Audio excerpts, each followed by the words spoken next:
Bonjour à toutes et à tous. Pour la 3e édition du podcast produit par Darwin Nutrition, Révolutions alimentaires, nous allons parler plantes, herboristerie et tisane. Une thématique un peu sorcière qui me tient beaucoup à cœur.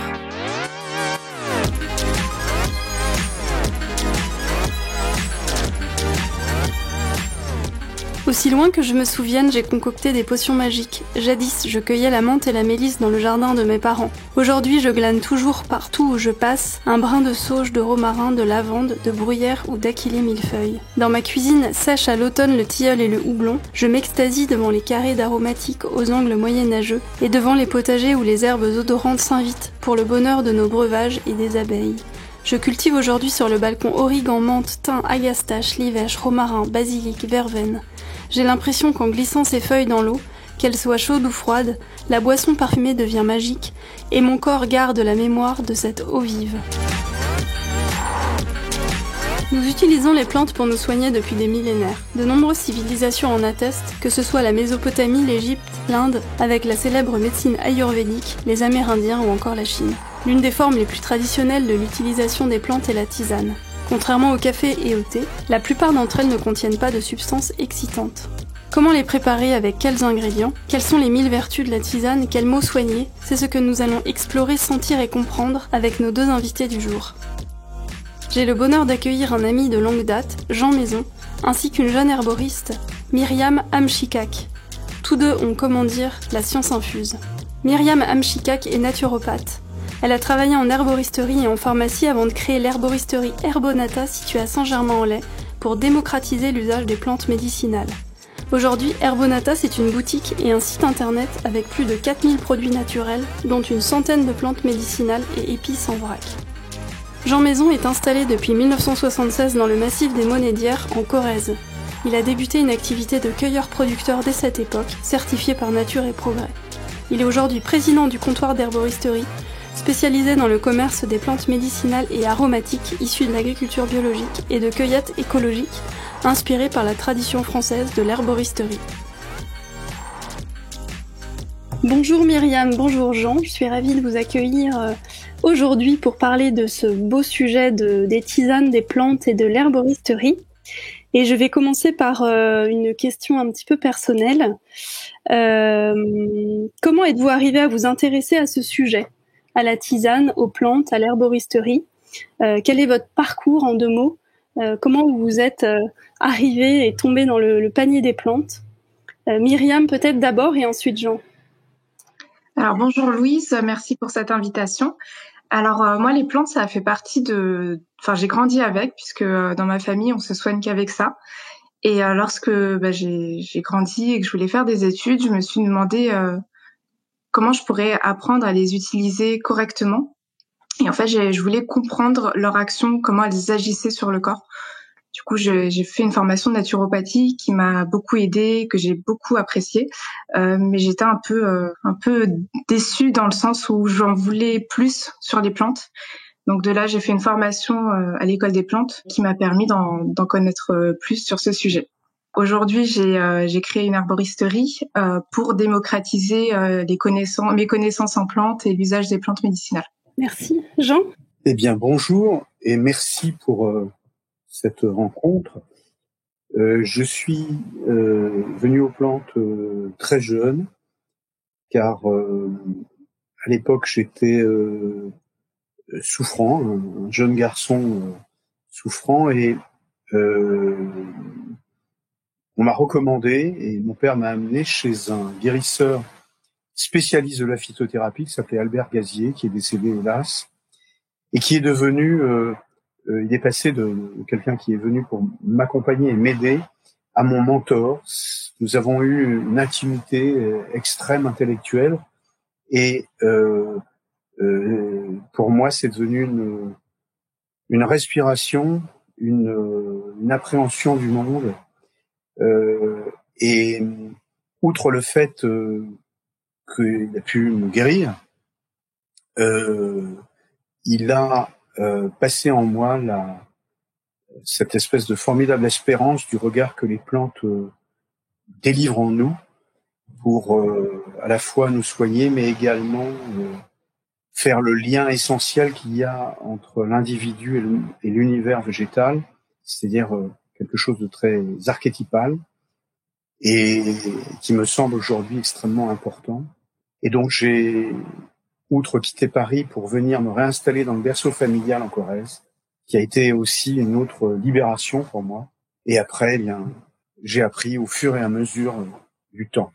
Une autre question pour tous les deux. Pourquoi boire de la tisane ? Myriam et ensuite Jean. Alors, l'avantage de la tisane, elles sont multiples. D'ailleurs, d'abord, je dirais que on s'hydrate en buvant de la tisane, puisque c'est un apport de liquide, donc c'est important de beaucoup boire, on le sait. Voilà, c'est aussi un rituel, donc ça permet de se recentrer, c'est un temps pour soi. Et par rapport, par exemple, à une gélule qui serait, par exemple, titrée en principe actif, donc vous aurez un principe actif isolé en très bonne concentration. Dans une plante, dans une tisane, vous avez l'autotome de la plante, vous avez une multitude de molécules et de principes actifs qui viennent équilibrer l'efficacité de celle-ci et diminuer du coup fortement les effets secondaires. En fait, c'est plus physiologique de prendre une tisane que de prendre des gélules et on le sait. Il faut faire attention avec les plantes, bien sûr. Il faut toujours demander conseil à un professionnel de santé, mais vous aurez moins de risques d'effets secondaires avec une tisane qu'avec des gélules. Jean, pourquoi boire de la tisane ? Eh bien, Myriam, je souscris à ce qu'elle vient de dire. J'ajouterais qu'il faut boire de la tisane. Il est recommandé de boire de la tisane parce que nous portons en nous une inspiration particulière vers l'univers végétal dans les temps que nous vivons aujourd'hui. Et c'est un moment où l'on peut retrouver des sensations par la nudité même du produit, c'est-à-dire que l'infusion, lorsqu'elle est naturelle, nous permet d'aller chercher des saveurs simples, authentiques, naturelles. Et cette conscience-là, ce rapport au goût, au nez, à l'odeur, à la vie propre de l'infusion, est quelque chose qui éveille en nous, fait naître en nous des informations qui ne sont pas quantifiables, mais qui sont objectivement présentes. Merci de nous amener au bord du mystère. Une autre question pour Jean, peut-être un peu plus prosaïque. Comment réussir sa tisane ? Il faut avoir de l'eau conforme, il faut avoir des plantes issues de l'agriculture biologique ou de la cueillette de plantes sauvages, c'est-à-dire de plantes qui sont ramassées dans de très bonnes conditions. Les plantes ne sont pas menacées dans leur intégrité et leur destin. Outre tout cela, qui est une nécessité et plutôt une préférence, pour réussir une bonne tisane, il faut y consacrer du temps, il faut conserver la simplicité de la tisane, simple en elle-même, et essayer d'y trouver le rapport aussi très évident et très simple du partage. Une infusion classique, c'est en moyenne une pincée, c'est-à-dire il n'y a pas de posologie au sens où les principes actifs que l'on va animer à l'intérieur d'une infusion sont difficilement quantifiables. Donc une pincée, c'est-à-dire entre 2 et 4 grammes d'infusion, et ça c'est assez théorique. Puis ensuite une infusion suivant les plantes d'une moyenne de 7 minutes, et ça peut aller de 3 minutes à 10 minutes suivant les amertumes, les astringences, etc. Ce n'est pas une science exacte. L'intention est première dans la tisane. Quand on prépare une tisane pour un enfant, l'intention est première.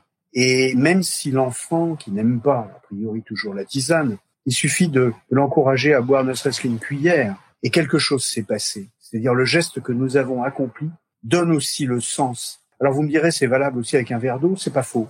Mais la tisane, c'est un long chemin. La plante vient de très très loin. Et dans cette essence de la consommation de la plante, c'est un élément important de la qualité de l'infusion. Myriam, quelles sont les différences entre une tisane en vrac et en sachet ?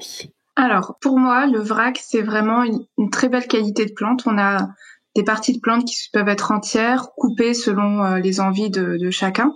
Et dans les infusettes, on a une contrainte d'espace qui fait que parfois on est obligé de couper les plantes très très finement, presque en poudre, pour que le mélange puisse tenir dans une infusette. Et donc il y a des principes actifs qui sont volatiles et le fait que la plante soit réduite en poudre fait que il y a une déperdition de molécules, de principes actifs qui sera plus rapide que si on les a en vrac. Je préfère toujours avoir des plantes en vrac qu'en infusette. Jean, y a-t-il une différence entre la plante fraîche et la plante séchée? Nous séchons des plantes pour la conserver. Nous séchons une plante pour la conserver. C'est vieux comme l'histoire de l'humanité. On ramasse des baies à un instant T, où elle est prête à être cueillie. La même chose pour les champignons, on va faire sécher pour en avoir. La différence, elle est simplement le fait elle est le résultat de la conservation ou de l'obtention pour la conservation dans l'histoire de l'usage. Maintenant, une différence, oui, bien sûr. Si nous prenons une plante à très forte teneur en vitamine C, le séchage va entraîner une déperdition de cette vitamine relative. Et la qualité du séchage est très importante et la temporalité de la cueillette est très importante, puisque si vous ramassez une baie de cynorrhodon avant maturité, c'est-à-dire avant les premiers gels, eh bien, vous n'aurez pas l'optimisation en vitamine C que vous aurez si la plante est ramassée à maturité. Ou si vous ramassez une inflorescence trop tôt ou trop tard, vous n'aurez pas les mêmes degrés de qualité dans l'évolution d'une plante. La plante est dans un cycle, et donc on ramasse dans un cycle. Donc la plante fraîche, c'est quelque chose qui est plus proche du condiment, de l'aliment. La plante sèche vient ici pour... on peut pas avoir de la camomille romaine toute l'année si on n'a pas à un moment ramassé de la camomille. Les usages sont relativement différents. Lorsque nous avons, dans les temps anciens, d'ailleurs, il faut regarder les noms traditionnels des plantes. Si on prend l'Achillée millefeuille, l'herbe d'Achille, on est là à l'échelle du frais, une plante hachée que l'on va mettre sur une blessure pour cicatrisation. L'effet son usage est directement lié à la qualité fraîche de la plante. Son usage sec aussi, mais d'une autre façon. Donc, en fonction de l'objectif à atteindre, du but recherché et de la durée de l'usage de cette plante dans la saisonnalité, nous agissons d'une façon ou d'une autre. Justement, Myriam, combien de temps se garde une tisane ? Alors, moi je conseille toujours de préparer sa tisane pour le jour même. Après, conserver au frais, on peut la conserver 24 à 48 heures, mais il faut garder à l'esprit que l'eau, ce n'est pas un conservateur, c'est pas un endroit stable pour conservation longue durée. Donc, si vous avez la possibilité de préparer minute votre tisane, c'est toujours mieux. Et une autre question pour Myriam, quelle est la différence entre une infusion, une décoction et une macération ?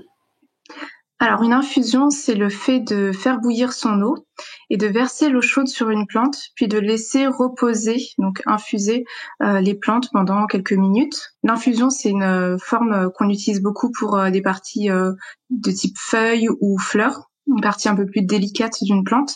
La décoction, c'est le fait de monter en température l'eau avec la plante. Donc, vous mettez dans une casserole de l'eau froide avec les plantes, vous faites chauffer et lorsque le mélange, l'eau arrive à ébullition, vous éteignez. Donc ça, c'est une décoction, c'est ce qu'on réserve pour les parties un peu plus coriaces, de type racines et fruits, graines. Et puis la macération, c'est le fait de laisser reposer dans un liquide la plante à froid pendant plusieurs semaines, plusieurs jours. On utilise beaucoup ça pour des huiles végétales, par exemple. On parle de macération d'arnica ou de millepertuis. Donc, on fait macérer les fleurs de ces plantes-là dans une huile d'olive, huile de tournesol, pour qu'elles libèrent leur principe actif à froid. Pour Jean, une question liée à la poésie du quotidien. Quand boire de la tisane ? La tisane, son rôle premier, c'est de soulager et de prévenir. La saisonnalité de la tisane est très importante. Les cures que l'on va faire en prévention à l'entrée de l'hiver ou à la sortie de l'hiver, la détoxification, pour employer des mots un peu particuliers, on va dire. La tisane, en fonction de la plante et des usages traditionnels reconnus et de ses goûts personnels, viendront ces usages au bon moment et agiront de façon préventive ou curative. La tisane, prescrite par un médecin, phytothérapeute, avec une action spécifique dans une durée particulière, s'inscrira dans un soin approprié pour une maladie donnée ou une problématique spécifique. La tisane, c'est aussi la tisane de bonne soirée, la tisane de réception, la tisane d'après-repas, la tisane du matin. Par exemple, une infusion de thym, toute simple, le matin avec du miel, supporte très bien un petit déjeuner français avec des croissants, bien, et du pain et du beurre, etc. Tout ce qui va bien, quoi. Et de la confiture, évidemment, et du miel, bien sûr. Pas trop de sucre le matin. Et donc, à chaque moment de la journée, il y a une infusion. À chaque période du temps donné, il y a une infusion, mais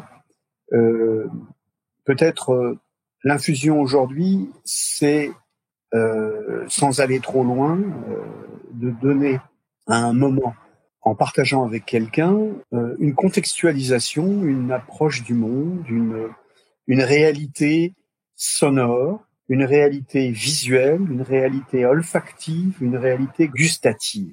La tisane englobe tous les sens et englobe, ça paraît bizarre mais c'est vrai, à chaque fois on raconte l'histoire de l'humanité, si on veut bien. Donc il y a tout ce qui est pragmatique, il y a tout ce qui est utile, reconnu et évident, et puis il y a toute la part subtile de l'infusion. C'est pour ça que le goût d'une tisane, il faut toujours aller le chercher, surtout dans un univers où nous sommes condamnés pour beaucoup à avoir des boissons hyper agressives, hyper aromatiques, hyper tout ce que vous voulez, avec des superlatifs à n'en plus finir. La tisane offre la simplicité. La tisane comme dérèglement de tous les sens. Oui, exact, mais c'est vrai, c'est beau, hein, Arthur Rimbaud, n'est-ce pas ?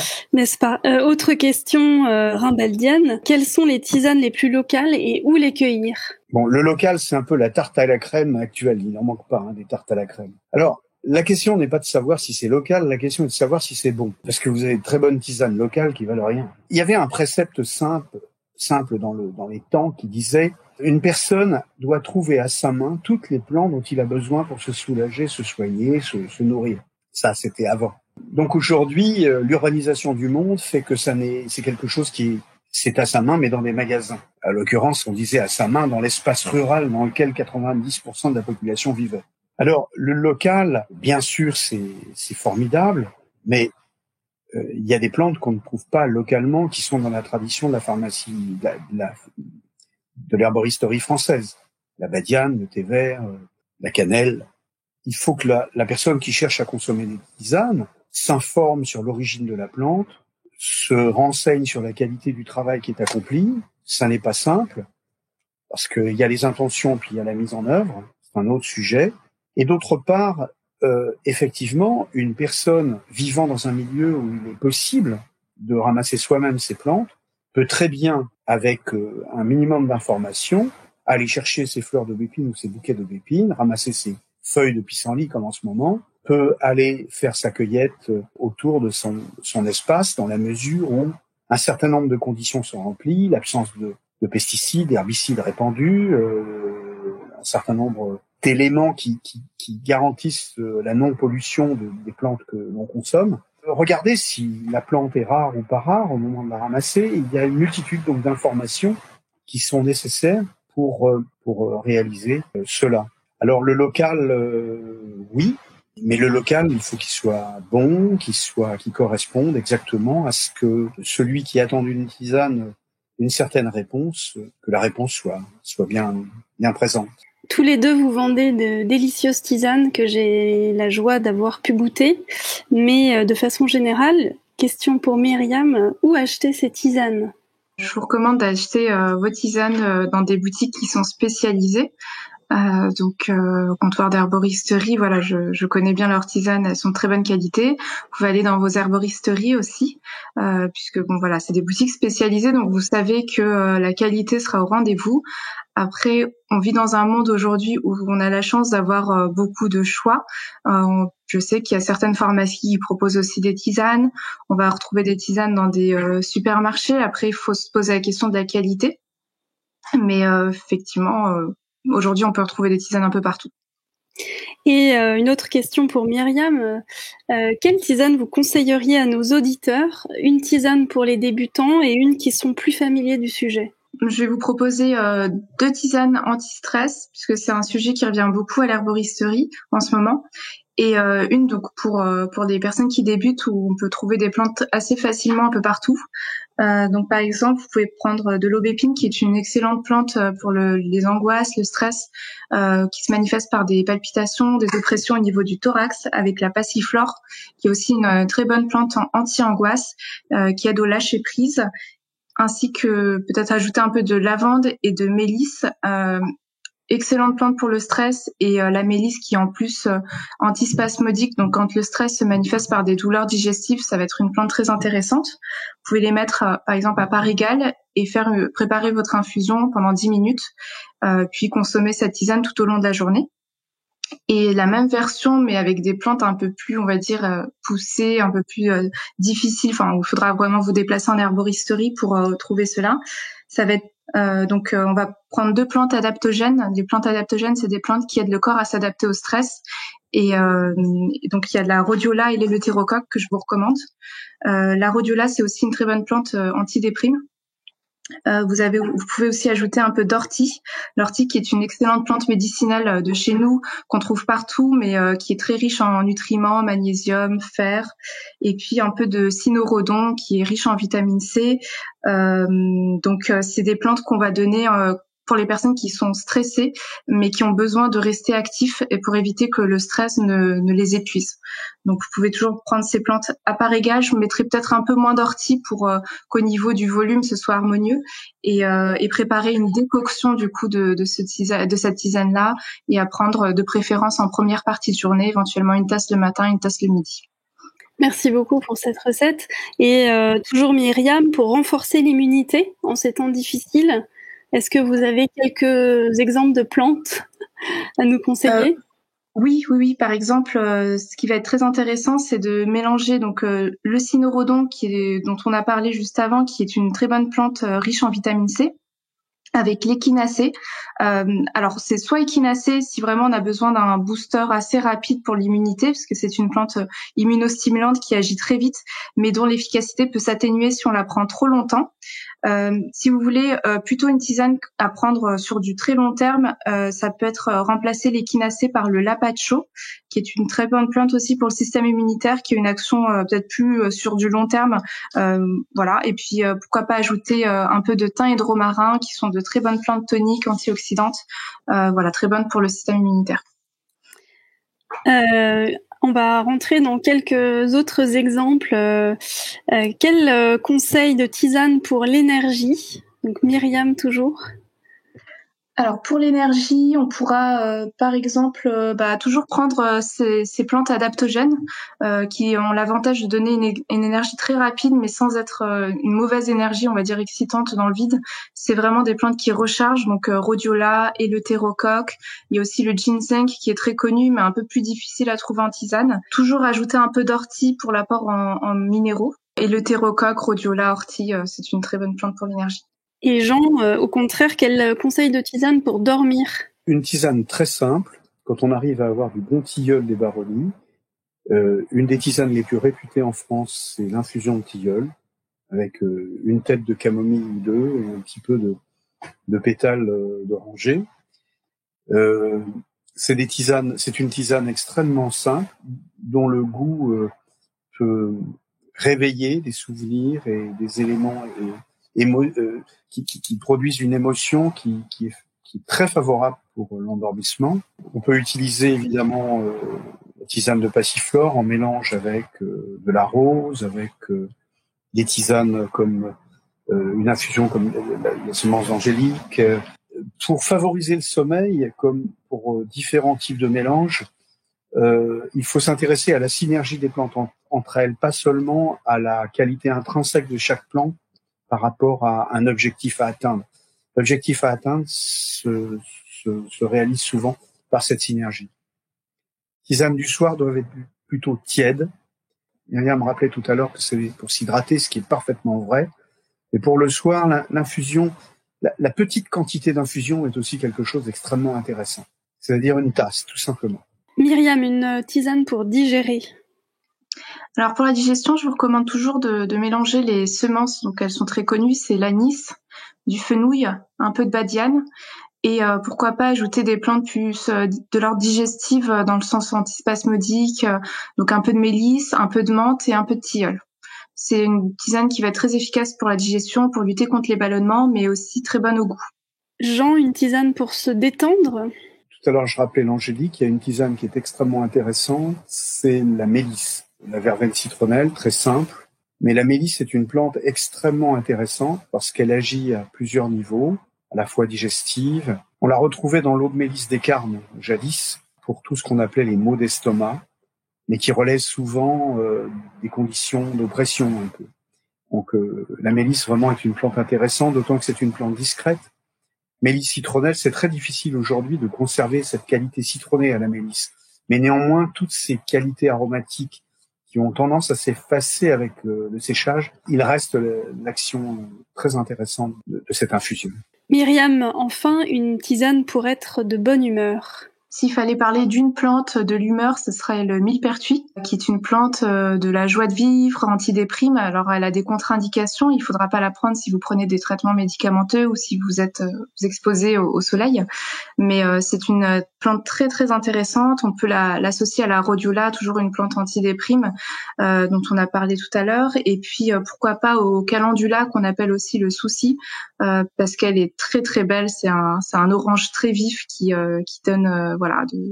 qui donne un peu de soleil dans sa tisane. Il y a aussi le champagne, mais il faut pas en abuser, pas plus de 5 bouteilles par jour. Champagne bio. Évidemment, ça tombe sous le sens. Une de nos dernières questions, quelle est votre tisane préférée, celle que vous offrez à vos amis? Je dirais Achillea millefolium, l'herbe d'Achille. J'ai combien d'heures pour en parler? 5. L'herbe d'Achille, c'est une plante merveilleuse, c'est une plante pionnière, c'est l'herbe d'Achille, soignant Patrocle. C'est l'herbe qui est à la fois de la cicatrisation, c'est la plante de l'énergie, la plante de la vitalité. C'est la plante pionnière, celle qui vient sur les territoires défrichés, brûlés, arrachés. C'est la plante également que les Chinois avaient choisi pour réaliser les baguettes du Viking. C'est très intéressant. C'est une plante universelle à grande portée. C'est une plante aussi qui m'a permis dans ma jeunesse de gagner ma vie. J'ai commencé le métier de cueilleur. J'ai fait des quantités très importantes de cette plante, dont l'odeur, l'arôme, la qualité aromatique est merveilleuse. Une grande plante. L'Achillée millefeuille. Myriam? Moi, j'aime beaucoup offrir des mélanges de plantes à mes proches parce que je trouve que c'est par le goût et le plaisir qu'on peut les amener vers ce monde. Et j'aime beaucoup les plantes en termes gustatifs. Je trouve qu'ils sont assez universels, ils peuvent plaire à tout le monde. Les plantes de type menthe, verveine, tilleul, mélisse, c'est des plantes très faciles à trouver aussi, mais qui plaisent à tout le monde. Et puis j'aime bien rajouter dans mes mélanges parce que je propose des mélanges, mais je rajoute toujours pour les mélanges que j'offre à mes proches un peu de réglisse parce que j'aime beaucoup ce petit goût qui vient en note de fond sucré, la tisane du coup sans sucre. Et dernière question pour Jean, quels seraient vos conseils pour nos auditeurs pour se mettre facilement à la tisane? C'est intéressant de regarder des ouvrages de botanique, de s'intéresser à la flore qui pousse autour de nous quand on voyage, même dans la périphérie urbaine, même urbaine. Se rendre compte que les plantes sont un langage universel et qu'à partir de là, se sont enracinées traditions multiséculaires, que les plantes sont un langage, mais qu'elles sont plus ou moins appropriées à nos questionnements, à nos besoins propres. Et donc, il faut laisser de la place à l'intuition. Myriam rappelait tout à l'heure la couleur du calendula. Voilà, il faut se laisser guider par la couleur, il faut se laisser guider par l'odeur, il faut se laisser guider par l'impression qu'elles nous font, et puis aussi la confiance qu'on doit avoir pour les personnes vers lesquelles on se tourne lorsqu'on veut boire de la tisane.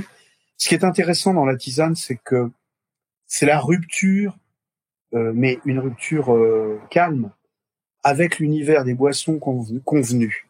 Alors, la tisane peut devenir une boisson convenue, mais quand on est hors du thé, hors du café, qui sont aussi des grandes boissons, évidemment, universelles, ou les sodas, les boissons de toute nature, la tisane est une alternative qui nous laisse un champ tout à fait particulier et quasiment infini. Merci à tous les deux d'avoir partagé avec nous votre passion pour la tisane, pour les plantes et pour l'herboristerie. Merci Louise. Merci d'avoir écouté ce 3e épisode du podcast Révolutions alimentaires, produit par Darwin Nutrition. Merci encore à Myriam et Jean d'avoir partagé leur passion et leur art de vivre. Ils vont sans nul doute infuser longtemps en nous. Je rappelle que Jean est le fondateur du comptoir de l'herboristerie et que Myriam est herboriste à Saint-Germain-en-Laye. Si vous avez aimé cet épisode, pensez à vous abonner sur votre plateforme de podcast préférée et à nous laisser un avis sur Apple Podcast. Et je vous donne rendez-vous le mois prochain pour un nouvel et 4e épisode pour célébrer le gras.